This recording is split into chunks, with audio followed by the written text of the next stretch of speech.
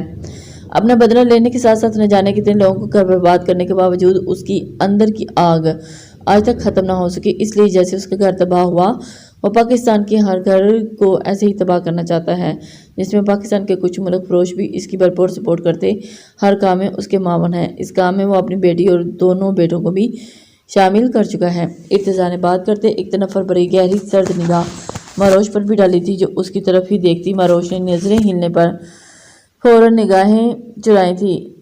اس نے اپنے گینگ میں کافی تعداد میں فیمیلز کو بھی شامل کر رکھا تھا جو کہ پراپر ٹرینڈ ہیں، اور اس کام میں نوجوان کو منشیات کا عادی بنا کر دہشت گردی میں ملوث کرنا، ملک کے تقریباً 90,000 کے قریب نوجوانوں کو اس طرح استعمال کر کے موت کی گھاٹ اتار چکا ہے، اور اس تعداد میں کمی کے بجائے دن بدن اضافہ ہی ہوتا جا رہا ہے۔ اس کے خلاف ثبوت ملنا تو دور کی بات، ابھی تک پاکستان میں اس کے ٹھکانے تک کا علم ٹھیک سے نہیں لگایا جا سکتا۔ اس مشن میں اس ادارے کے 12 افراد اب تک اپنی جان قربان کر چکے ہیں، لیکن پھر بھی ناکام رہے، مگر مجھے پورا بھروسہ ہے کہ یہ ٹیم اس مشن کے لیے چنی جانے والی آخری ٹیم ہوگی، کیونکہ ہم مٹ جائیں گے لیکن اپنے اسلامی جمہوریہ پاکستان میں پلتے اس نسور کو مٹا کر۔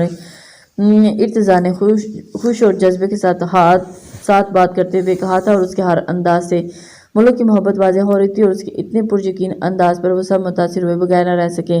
انشاءاللہ سر، ایسا ہی ہوگا، سب نے بھرپور عزم اور حوصلے کے ساتھ اس کی تائید کی تھی۔ ایک آخری بات، یہ ایک بہت ہی زیادہ آزمائشوں بھرا سفر ہونے والا ہے۔ اس مشن میں اگر آپ میں سے کسی کے بھی قدم ڈگمگائے تو کسی قسم کی وضاحت کیے بغیر ہی اس کا نام و نشان اس صفحہ حیثیت سے مٹا دوں گا۔ آخر میں ارتضیٰ کے لہجے میں سختی اور آواز میں ہلکی سی گھبراہٹ نمایاں ہوئی تھی۔ سب کو ان کی ڈیوٹی سمجھا کر ارتضیٰ مزید کوئی بات کیے بغیر وہاں سے نکل گیا تھا۔ انہیں بھیس بدل کر پہلے کچھ خفیہ ٹھکانوں پر بنائے گئے کلبوں میں جانا تھا، جہاں ZSK کے آدمیوں نے بے حیائی اور فحاشی عام کر رکھی تھی۔ کیپٹن زمل اور میجر جازل، کیپٹن ارحم اور کیپٹن ماروش، جبکہ میجر ارتضیٰ کے ساتھ کیپٹن سوخا نے جانا تھا، جس پر وہ پھولے نہیں سما رہی تھی۔ ارتضیٰ کے ساتھ جازل بھی وہاں سے نکل گیا تھا۔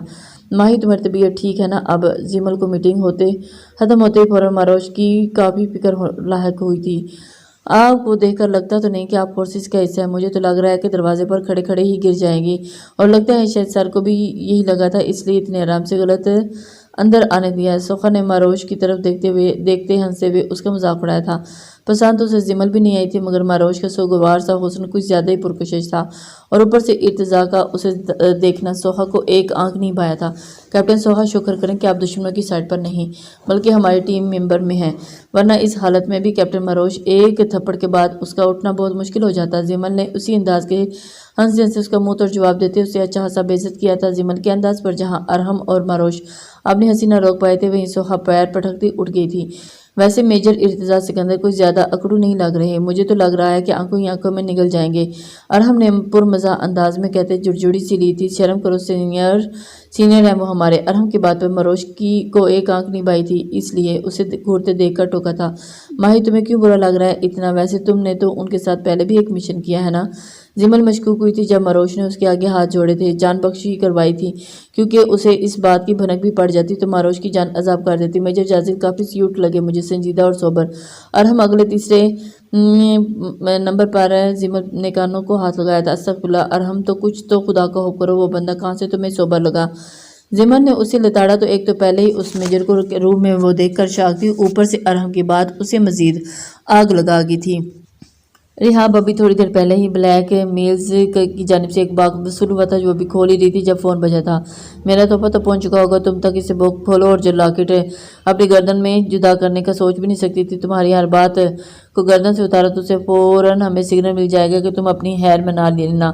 اس نے اچھا خاصا ڈرانے دھمکانے کے بعد فون بند کر دیا تھا۔ ریحاب جو ارحم کو آج سب کو کچھ بتانے کا ارادہ رکھتی تھی، اب اس میں بھی ناکام ہوتے دیکھ کر مزید پریشان ہو چکی تھی۔ اس کے دل میں خوف سر اٹھا رہا تھا، اگر وہ اتنی باریکی سے اس پر نظر رکھے ہوئے تھے تو وہ کچھ ایسا کر کے انیس کو خطرے میں نہیں ڈال سکتی تھی۔ ارحم تو پہلے ہی ملنے کے لیے کال کر چکی تھی، اپنا پرس اٹھاتی ہاسٹل سے نکل آئی تھی۔ وہ دراصل مجھے آپ کا شکریہ ادا کرنا تھا، اس دن جس طرح آپ نے خود کو خطرے میں ڈال کر مجھے بچایا، واقعی مجھے بہت قابل تحسین لگا تھا۔